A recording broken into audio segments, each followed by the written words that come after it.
All right, here we go. Oh, hang on, tripping all over myself. Bitches be tripping, am I right? All right, we're back here. Hopefully you don't get any nut shots with these short shorts that I'm wearing today, but we're back for another episode of Laying It Down with Big D. I am your host, Big D, and today I am joined by Mr. Big and Tall Matt, who is also laying it down. You laying? Big You and Tall chilling? Matt. Yeah, you look mighty comfortable down there. I've seen those pillows, and man, they are so squishy and wonderful. I dated a woman last year who had a kid with like 5 or 6 of those things, and they were, man, amazing. Anyway, Yeah, Matt, how you doing today? I'm doing pretty good. Just vibing. We're chilling. Working on things esport wise. Just got home from work, taking care of the kids, selling the house. Adulting sucks. I don't know if anyone's ever told you that. No, it's not a fun experience. That's that's for sure. Well, yeah, but so you could do all that, and then you come home and you work on esports in your spare time. Am I Yeah. not mistaken? What all are you working on right now? I know you've been working with Limitless for a while now. I'm trying not to be. Maybe I take this hat off. I know you've been working with Limitless for a while now, and I know you just started you've started the Crossfire tournament, Yeah. correct? Yeah, I'm Well, doing Crossfire. We can go into that a little bit. Then I'll go talk about Limitless. Crossfire, working on that with Crown. Crown's been around on the scene for a long time. He was really just, I'm gonna be blunt, he'll probably not watch this, who knows. He was an immature little craphead, right? So at first, everybody in LCA thought he was kind of a joke at times, but he's really matured a lot over the years. He's gone through a lot of drama. He somehow persevered through a lot of that, but he had a lot of IRL stuff come on up, right, Katie? He had a yeah, lot of IRL he's a stuff come part of the up, so experience. yeah, I know he's so cute. I got a cat just like that named Salty. You might see him in the back actually. He comes in and out, but you know, Crown, I always felt like he just needed a little bit of guidance. He just needed a mentor. And EGL Premier, he was able to sell that, and then Phoenix League or something like that. Like he's sold 1 or 2 companies by now. He's made some money. But he's finally back with a little bit of guidance from me. So we're kind of like a duo right now in terms of like I'm handling a lot of the public relations side, getting some teams, getting talent production in general, right? Just kind of all voluntary based right now, just trying to get stuff going. Whoever comes, whoever goes, right?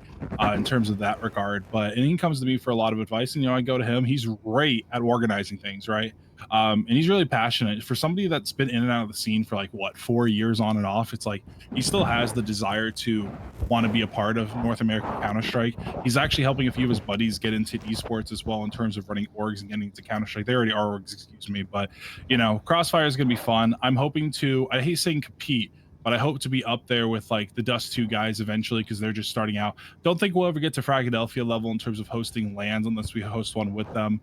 But off-season shenanigans, they're doing a great job. We've had a lot of little tournaments come up, like the Nouns Cup, the Limitless Cup, stuff like that come up. But I plan on making Crossfire, at least from my eyes, we want to set up, a bit of a multi-structure league similar to ESCA.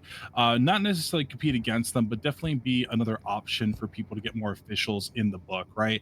I don't think we have a lot of large scale leagues in North America compared even South America, man. The it's just there's not a lot of leagues here. I don't feel like it's consistent enough. I'd love to be able to be maybe not as big as being as big as ECA would be insane, but you got to have money for that, right?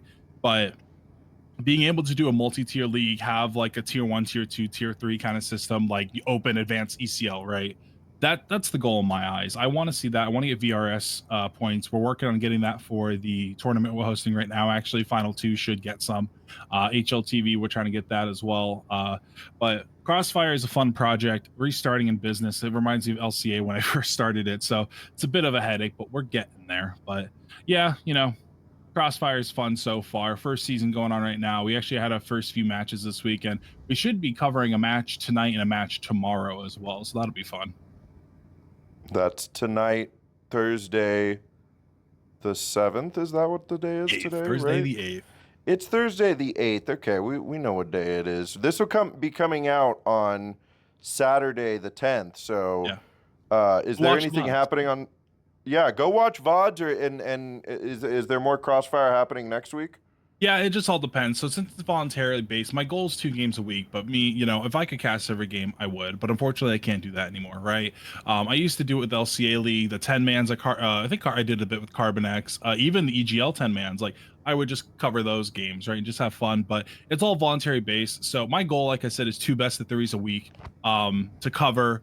It's all volunteers. No one's getting paid, including myself and Crown. We're doing this straight for passion, the way esports should be, right? Should never be about the money. It's a good incentive, don't get me wrong, but esports should be about the passion first, money second kind of situation. So it's a little tough to get volunteers, especially since there are paid gigs during the week, because there are orgs and players and teams and stuff that will pay for casters. So it's a bit tough sometimes, but we're gonna do our best. A lot of people are getting experience. For example, I am speaking, like King's gonna be working with me getting prod stuff ready. Floofy's husband, actually, or fiance, excuse me, I believe it's fiance or husband, one or the other. He's going to be getting into prod, and he's actually hitting me up today. We're going to get him set up. So a lot of people are going to start getting this experience, and then they can go to frag and stuff, because frag's always volunteer, same situation. You get all this experience with the league, like you're doing off-season shenanigans out the butt. It's like stuff like that. So it's going to be a good platform for upcoming talent and even admins as well, to get some experience. And with Crown, who's done this a bunch, of me as I'm not a tier 1 caster,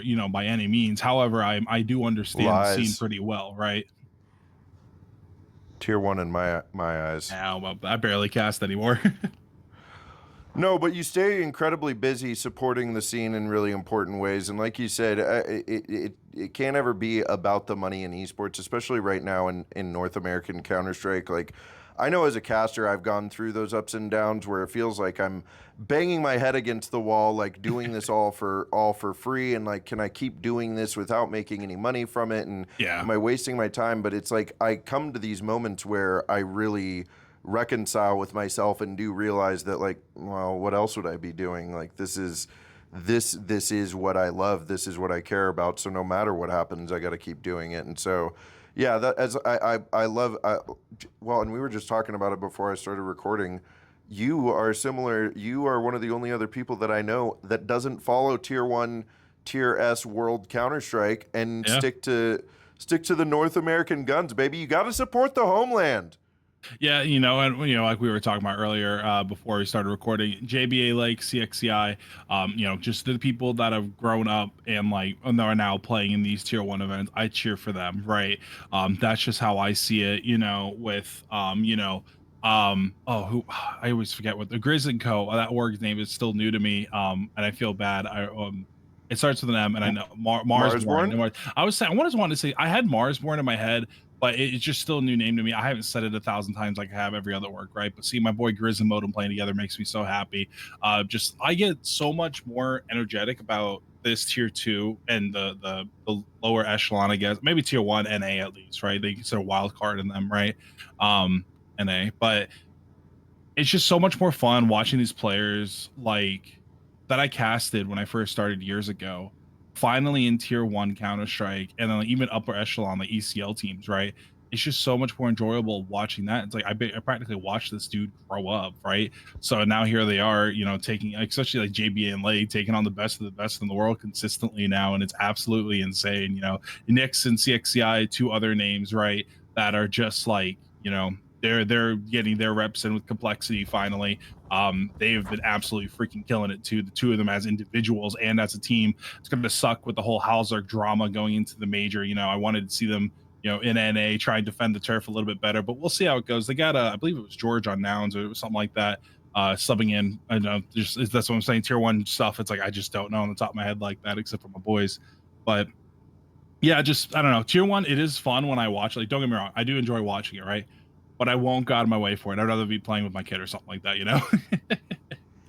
Yeah, seriously. I mean, it just doesn't excite me because I'm not emotionally connected to it like I am with the scene that I work for and work in. So, well, okay, let's go. Let's roll the years back here, Matt. Tell me how you started. Like, what is your earliest memory of? We'll say competitive video gaming, and like, how did you eventually land in Counter-Strike and become passionate about Counter-Strike? I know you're into more than just Counter-Strike, but Counter-Strike's your main focus, right? Yeah, for the most part. You know, as a kid, you know, I started off on Black Ops 2 GBs and whatnot, worked my way off the ladder, you know, did the 2v2 S&Ds for Modern Warfare 3 and whatnot, played up against kids like Nade Shot and whatnot when they were in their prime for the most part, right? Saved up enough money, bought myself, you know, I got the 360 for free because it came with my brother's laptop when he graduated in 2010. Got into competitive esports a few years later, made a bunch of money, bought myself an Xbox One, and I was able to put money down for a down payment on my Ultima, right? That I got. It wasn't new, it was used, but still was able to put $1,000 down right off the rip. You know, as a kid, that was like awesome to think about. But then, you know, my mom kind of forced me. I was like, you got to focus on school, so I stopped playing. Got into the management side of esports, and Moms. then, nah, hey, listen, I was good, but I'm so washed now. Like, dude, some of these kids remind me. I'm like, God, I used to move like this, or maybe I didn't because old COD don't play like they do now. But regardless, in terms of casting, right? You know, going back through the orgs I've been with, Illuminate, I won't mention the one before. I never did. Ugh, sour taste in my mouth. Illuminate being the first serious org I've kind of been a part of, then moving to Valkyrie, and then going to Detonate, and then going to now Limitless, right? My org list through the about 10 years I've been in management, very, very small, and it's kind of crazy to think about that. So you know, for the most part, I'm a part of long projects for a long time. I think Detonate and then Valkyrie were my shortest two stints. But Valkyrie is the whole reason why I cast. So you probably don't know any of these players. Maybe some of the old heads that might be watching this video do. Blackblood, Silas, K2, XWB, and I believe I'm forgetting the other Kens. That was the first roster I've ever fully casted a full season Counter Strike with. Picked them up season like 32 or something like that. And they were in Maine. And my first map I ever casted was Vertigo. I haven't played Counter Strike since Vertigo came out prior to that, right? So me having a screenshot of all the callouts in my right monitor, because I only had two at the time, trying to figure out Vertigo was very fun, and that's why Vertigo has a special place in my heart. I enjoy playing Vertigo. I know a lot of people don't. I enjoy watching. I enjoy playing, but it also has a space in my heart because it was the first map I've ever casted in Counter Strike, right? And obviously, you know, from then I got picked up by AGN to do some Call of Duty games, and then it was switched to Valorant for a little bit too. So I was doing 3 titles at once. I dabbled in Smash a little bit, Ultimate. And it's just super fun, man. COD by far, sorry CS fans, COD by far is just the most fun game to cast because I'm a play-by-play caster. If it's I'm like the kids on the tablets. I need that satisfaction right there on TikTok, right? I love that about COD, and I enjoy COD S&D so much too. Counter Strike is entertaining. I love watching these kids play, man. They are just so fun. They are so talented. They're so much better than me. But you know, COD will always have that special place in my heart. But yeah, CS. Going back to the original question, CS is still my number one priority. I feel like I'm like so far into the scene. I feel like I don't want to say it's a responsibility, right? But it has a special place in my heart because the CS scene welcomed me with open arms. Counter Nature has a lot to do with that as well. I got a lot of motivation. They named me caster of the season. It was like season 36, right? They gave me caster of the season award, and that lit a pretty good fire. I was super motivated. Detonate wanted to pick me up as well because Silas, then part two of that roster, Kojo came in and got to work with him, but when he was still hard stuck main before Davenport, no offense, Kojo. But I loved working with Kojo. He was fantastic then. I worked with him a little bit. He was like really wanting to push content back then in socials, and look where he's at now. You know, he just needed, I don't want to say I'm the reason why he's big, right? But there was definitely conversations we've had about marketing and whatnot back then, maybe one or two, right? It wasn't a lot, but you know, when I was kind of cool seeing, you know, thinking about like Kojo, this kid with like 100 followers, there's nobody at the time who Blackblood's like, this is the, and not exact quotes, but it's kind of funny thinking about this now. Blackblood said, there's this opera I know. He's super underrated. I want to bring him in. And now thinking about it now, it's freaking Kojo Mo, bro. And, you know, I know he's 50-50 in the scene. Some people love him. A lot of people hate him kind of thing, right? But, you know, I don't dislike him for the most part. I don't dislike any, well, there's a handful of people I dislike, right? For both for a good reason, right? But I'm cool with Kojo. And it's kind of cool to think about that. So, you know, big casting. See, I think season 32. I don't even know what season we're on. I just continued to cast. We're on like 50 something. I'm sure by 53, now. baby. Yeah, exactly. Yeah, we're on 50 something. I knew that for you know. I just cast whenever I can. I cheer for the teams. I love it. It's still entertaining. You know, I got to do Tsunami last season with Cajun and Poseidon and Co. I've been following. Cool Comms has been really the head of that roster for a while, and it's like God, like forever. And they made ECL, so that was super cool.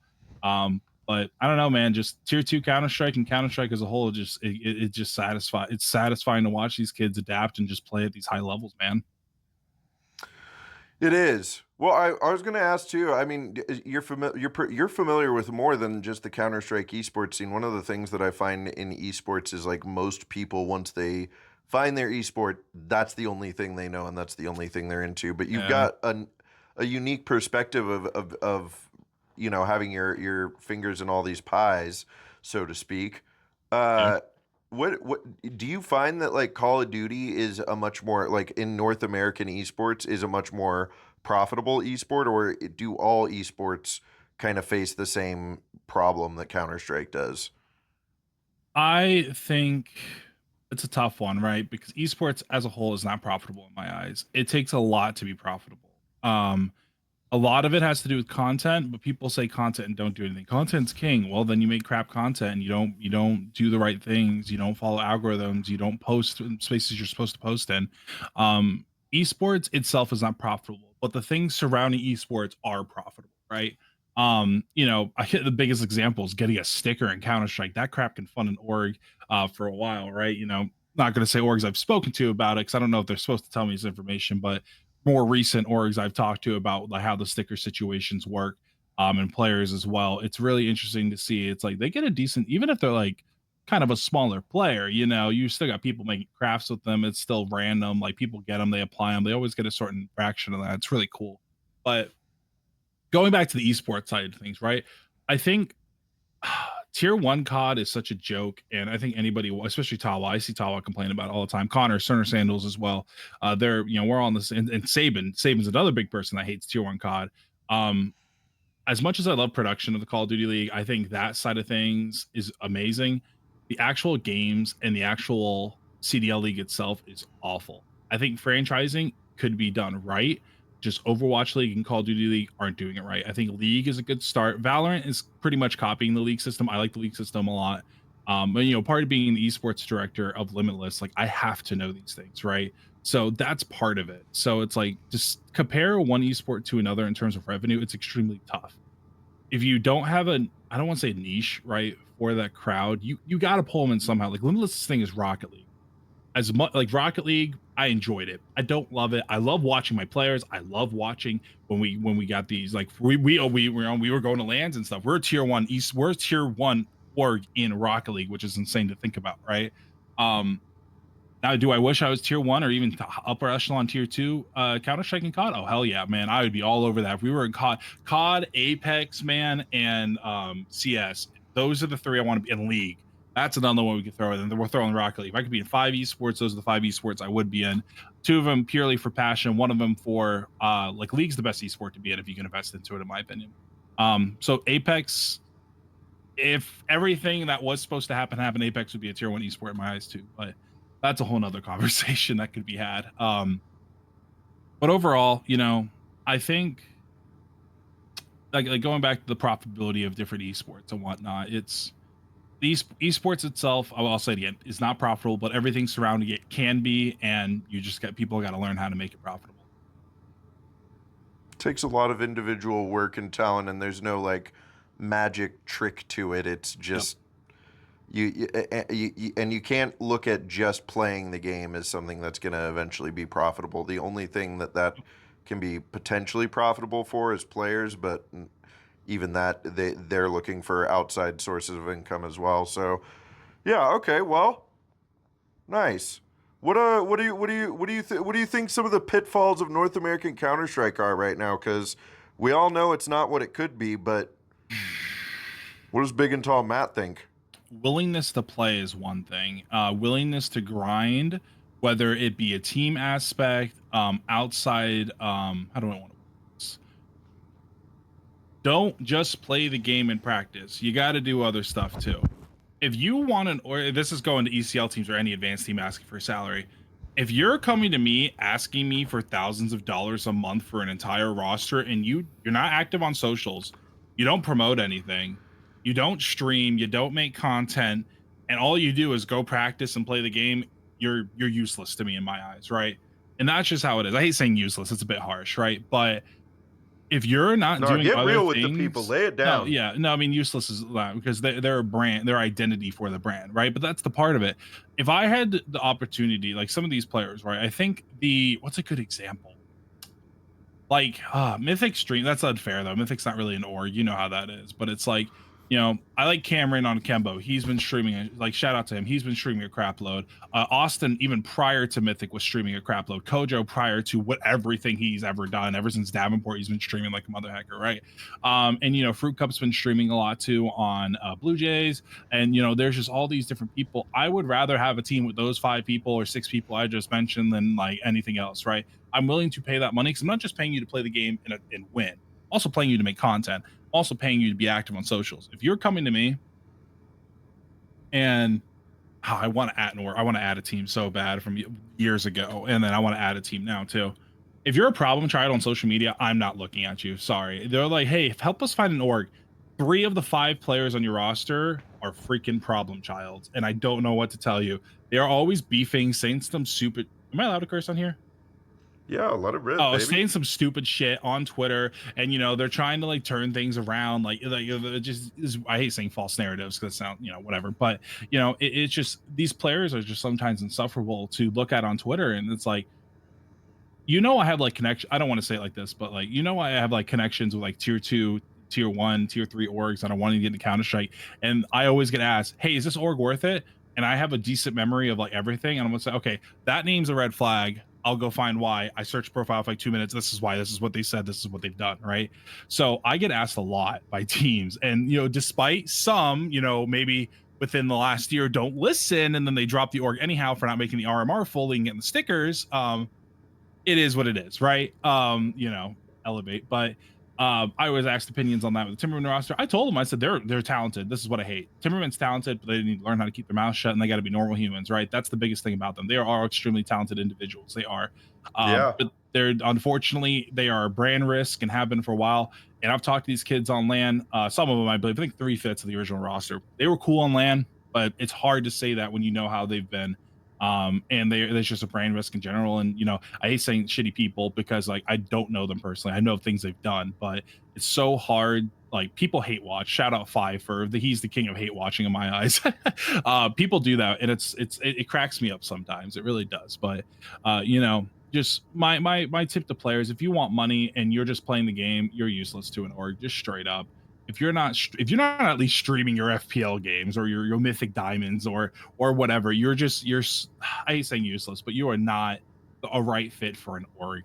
And I am so surprised we don't see some of these tier 2 teams that like I know all they do is play ECL and maybe 1 or 2 qualifiers, and then like 4 days a week they're just practicing. I know you guys don't practice 10, 20 hours a day, right? Not like Poseidon and Cajun and that roster do, right? They practice so freaking much, and they even still stream. That's another great example. These kids are playing, I know it's advanced, so it's not best of 3s, but they're practicing every day, and I still see them freaking streaming during the season. It's like that. I would spend money on that. And, now I'm going to say, yeah, I would spend money on that Cajun roster right now under Tsunami more than any other team in advanced, probably, and most teams in ECL right now, just because I believe Poseidon does stream on and off, although he's going through some stuff. He got hit by the hurricane, lost his computer, etc.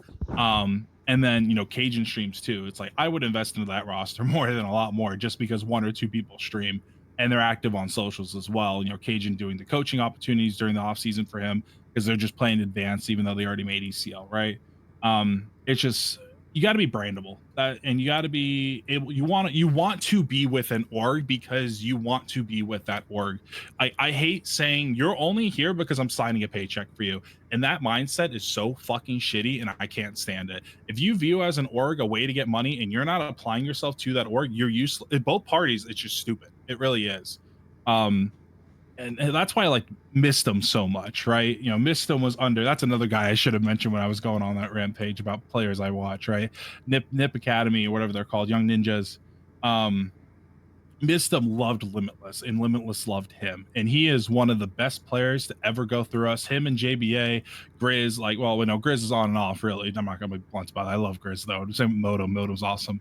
But those guys, and Stamina's another great one that's come through Limitless, and he's doing his content. He was an analyst for M80 for a while. Those people are so valuable to me because at one point they did stream. They wanted to be a part of the org. And they continuously interact with the org even after they're gone. Some of them do, not all of them, right? But NA's biggest problem, going back to your original question, I can't believe I remember. I've been yapping for like 20 minutes straight, I feel like. Going back I to your love original it. question, Love it. I can rant on, bro. I'm a yapper. Shout out my mom. That's not, it might be hereditary, but who knows?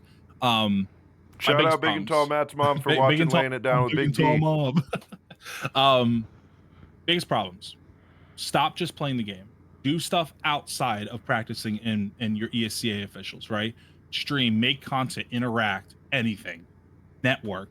Like, I don't care. Post match results at least. Post go game tonight against Big Chillin' or whatever. Wow, that was a hat pull right there. I was thinking of Blue Jays for some reason. A Big Chillin' came out. Ooh, I can play in these guys tonight. Come watch. We're on ESL or something like that, and it's like nothing. There's a fucking ghost town. You get the tumbleweed thrown through the Twitter or whatever, and they're retweeting some bullshit or whatever, right? It's like, it's tough. Tweeting once or twice a day, or even once a day when you have match days, is not hard. Do it on the shitter before you hop into the server for your official, right? It's like, it's not hard, guys. Yeah, I mean, I think that's a really good point because I think one of the things that, like, especially for myself coming in, like, I've been doing this for 2.5 years now and meeting more and more people, especially throughout the last year and a half. And the thing that one of the biggest things I learned that's changed from when I started is how much I thought, like, orgs didn't have endless amounts of money, but, like, were, funded and, like, we're sponsoring things. And like, the more and more that I do this, the more that I learn, like, save for some of these tier 1 orgs that have been around for like 20 plus years. All these orgs are doing it out of passion and pouring their own money into it. So players, if you want to be a part of an org, show that same passion for the game so that an org owner doesn't feel like they're investing in some guy that's just going to take his money and then never talk to him again and go nowhere with it, because too many of that. Too much of that. Yeah, and it's not a matter of, oh, we're only investing in somebody that's going to make us money, but, like, nobody wants to invest in a project, time or money, with somebody that's not matching the energy and passion as the person investing that money. So I think that's great. Really well said. There's a huge culture problem in North America as well. My cat is making biscuits on me right now here. I'm surprised my little salty man hasn't come on, and he's probably downstairs showing the baby and mama and whoever else is down there. Oh, he's so cute. Ashley, I want to show Ashley this part of the video. Timestamp it. We're gonna Ashley watch this part. Put it in the YouTube highlight thing where it says "Big and Tall Wife." Watch this part for like the 30 seconds, and it's just the cat making biscuits on you, and that's it. She don't want watch the rest. But that'd be funny as hell, man. Yeah, cats are adorable. I'm a dog guy, but I do like my cats. Like I said, I'm surprised none of them are in here right now. We got a dog around here too, Garcon. I saw him earlier. Yeah, I think it was a Wine Out Systems video I watched, and some dog started going berserk. I'm like, oh my god! And never mind, he's cute. I don't care. Oh yeah, he's a good boy. Yeah. No, I love my animals. Well, I don't want to get too far off track from Counter-Strike, although these animals, they're everything to us, dude. What's more important, your kids or your animals? Go. My kid. I without hesitation. No, just kidding. No. I got a little 1-year-old, man. She's adorable. She's gonna be 1 here in a few days. Actually, her birthday's on the 14th. So, she's so cute. She's not a real kid. I always say that as a joke. She is so easy to work with. Like, she's so cute. She's so adorable. It's like if you're a dad, you understand. There's like these little one-offs, for example, like diaper rashes, right? That's like the worst thing. She had a UTI at one point. That's about it, man. It's like she has baby nightmares. It happens. The little things happen, but overall, like 99% of the time with this kid in this year, it's been fantastic. I got to change her diaper, but I'd much rather change the diaper than scoop a litter box. That's just me. I don't know. That's fair. Yeah, no, I mean, congratulations. That sounds amazing. I actually, you have the unique perspective of doing all this and full-time job and being a dad. Like, how do you find time? How do you find time to, like, balance those things with your stress? Because stress can pop up, and how do you manage your stress dealing with all of those things? At a young age, it's like, it's really hard to get me worked up and stressed. It really is. My this goes to my first job. My first job was a soccer referee, right? I was a 14, 15-year-old refereeing adults, right? Like U18 and up, right? So I was used to getting yelled at by people's parents and the players themselves, right? So like at a very young age, I developed like how to deal with that, how to deal with like people in general, right? And then I was working in a Chick-fil-A kitchen, it's very busy. Just I learned how to, and then a call center, right? So I boom, boom, boom, right off the rat. I did a soccer referee, kitchen, call center, and then I've even done warehouse job now, right? No retail, right? But still, life Plenty experiences, of customer service. exactly, customer service, right? So like I know how to deal with trying to always put on a happy face no matter what. Like, like until recently, I've started being married and stuff. You start showing your emotions. Me and my wife talk about things a lot more now. Or I'd keep everything inside. That's just how it was. But recently, just having my wife be my rock kind of thing, right? Just being able to talk to her about things, venting almost, right? That helps a lot. Just having somebody to talk to. I think that's key in life. Is just to have somebody you can trust. You don't even have to talk to them all the time, right? It could be your best friend, like my buddy Alan. Like I could just I won't talk to that kid for like 4 weeks, right? A month sometimes, like way back then, right? I just text him randomly, like, bro, how you doing? And we just start chatting, right? Um, and then like just dealing with everything on top of one, getting back to your original point, right? Um, it's tough. It really is. Like trying to practically starting up a brand new company with Crossfire while also looking at every esport for Limitless that we're interested in, while also doing whatever else for Limitless. 'Cause I don't just do esports; I do a lot of other stuff. It's just the title at this point, right? I'm always helping Sin and them with something, right? On top of replying back to whoever's messaging me on Twitter about like, hey, what about this roster? I'm gonna tell them no, that's not a worthwhile roster. This is what I think will happen. This is probably what they're gonna this is how much I'd pay for them. Like, if you just want to be in CS, awesome, whatever. I give them opinions. Sorry. A lot of opinions. And then on top of taking care of a kid. Um, right now I'm in a situation where I got a great support system. In terms of outside of life right now, it's very easy to take care of the child. Making sure I get time for my wife. We watch our Survivor every week. We got to watch our episode tonight. Date nights, whatever. Like her in-laws are such a huge help. And manage my time when I'm at work. Even when I'm on break, I'm doing esports and it sucks. And that doesn't say it. What do I say? It sucks, right? But I get a 15-minute break. I'm either talking to my wife, we're trying to sell the house like we were talking about earlier in Georgia. Or I'm literally messaging Crown or Sin, or I'm looking at rosters for other esports, or I'm watching esports, or I'm watching drama. I'm like keeping tabs on Twitter. I'm always doing something, I feel like. And unfortunately that goes to me being on my phone a lot, and I've been trying to distance myself from my phone a lot more just because I'm wanting to play with my kid. My kid's playing in the playpen alone. Instead of like being on my phone, letting her play by herself, I'll put the phone down. All right, let's go play with the kid. Or I'll let her out and we'll crawl around together and we'll do that. So it's like, it is a lot. I feel like I'm always doing something. And when I'm not doing something, I'm sleeping. So, juggling all these projects in terms of Crossfire, Limitless, some personal stuff I've been working on, playing games with my friends, helping them stream and record, doing this, right? That's another thing, right? And then just taking care of me mentally, just and myself physically as well now too, right?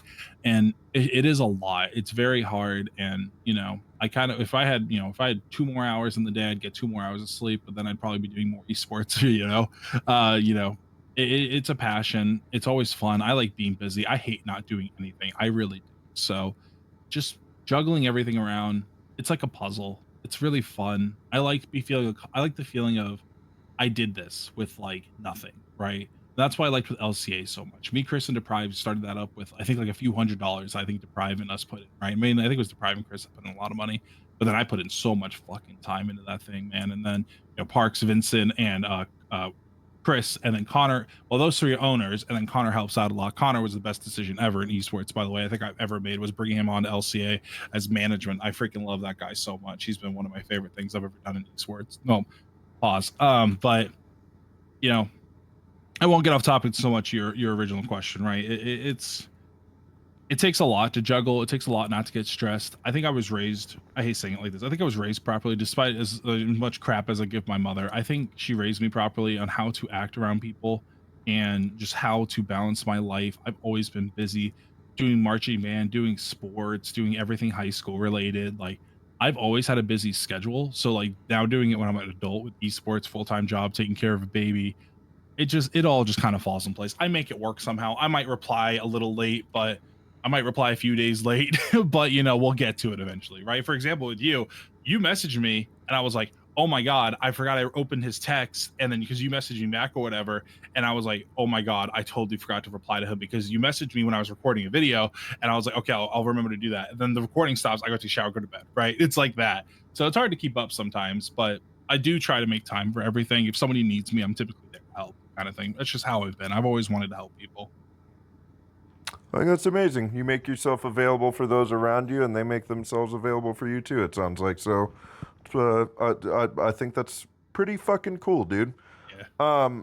Well, I also, like I said, Big D had his own big drama earlier this year, and everybody was a little like, ooh, what's going on with that guy? So, Yeah. I was covering my bases on everything and making sure I hadn't burned any bridges with anybody. Not anything crazy, but this isn't about me, so let's forget about it fine. now. Anyway, yeah, well, I appreciate you sharing all that with me, man. It's incredible to hear that you're able to balance all that and keep a level head about it. And I know everybody around you must appreciate you beyond words. So thank you for that.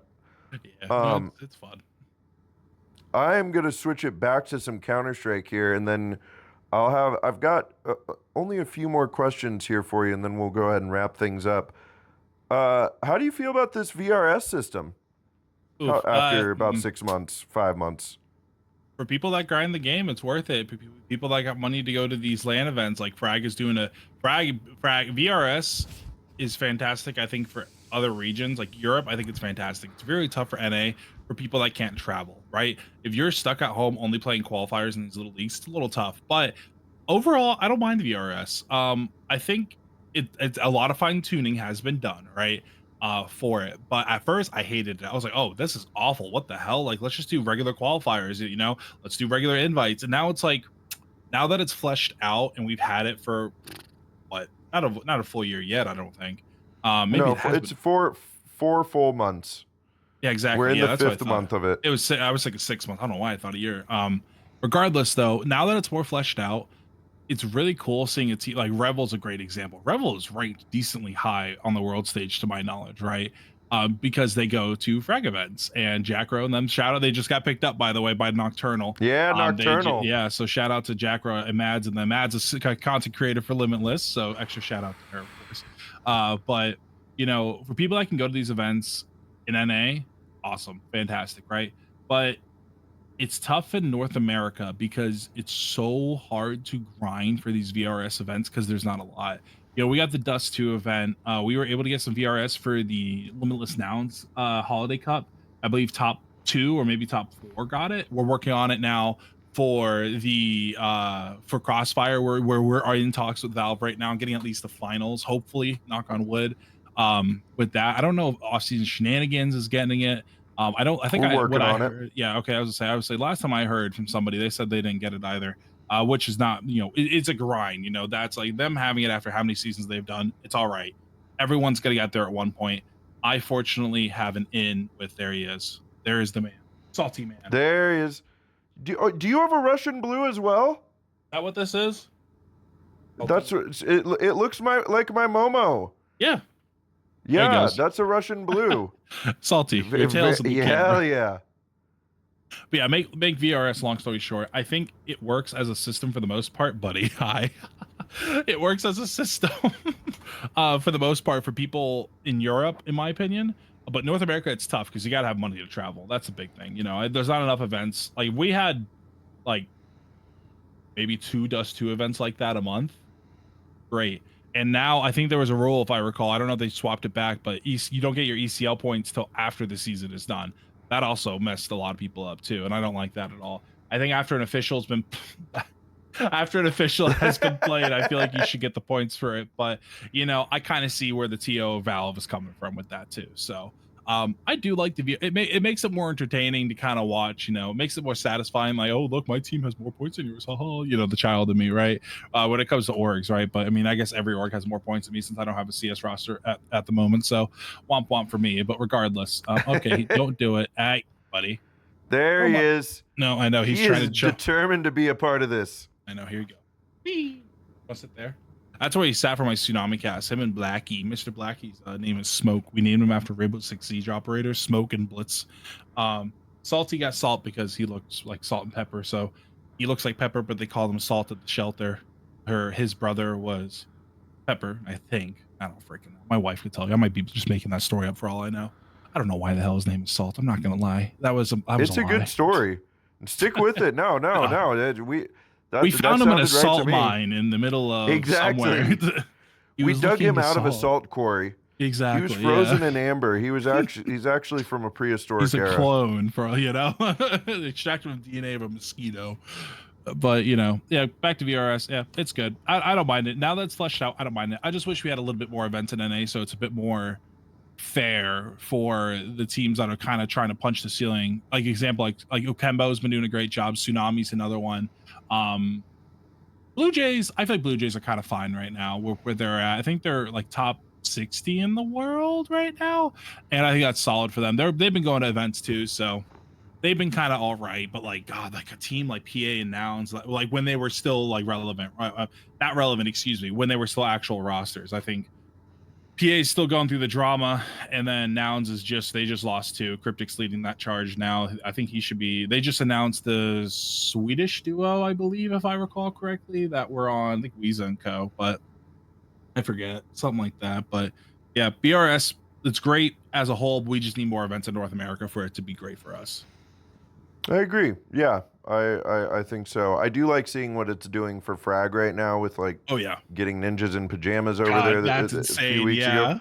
That was so, dude. I got to put Steve handed the medals to me as they won the tournament, and he's like, "Here, Big D, you're going to put the medals on their head." And I'm like, "What?" And I got to put the medals on the ninjas' heads as they won on the stage. Yeah, that was like a little bucket list item for me as a Counter Striker. Like Ninjas in Pajamas was the first roster that I was in love with when I started playing Counter-Strike back in 2013. Yeah. I watched them through with their 82 map victory, and so exist standing right there in front of me was pretty wild and everything. But yeah, I think it's been really, really cool for like Frag. But I think that once more tournaments here in North America are able to flesh that out and make it so that Frag isn't the only land tournament in North America. And then CCT, they messed up there. CCT is coming back, and I think they're doing it properly this time.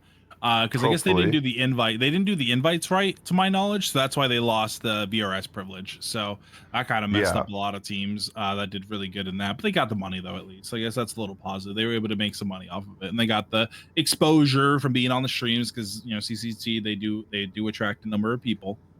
So, I guess it worked out in the end. Kind of not really, but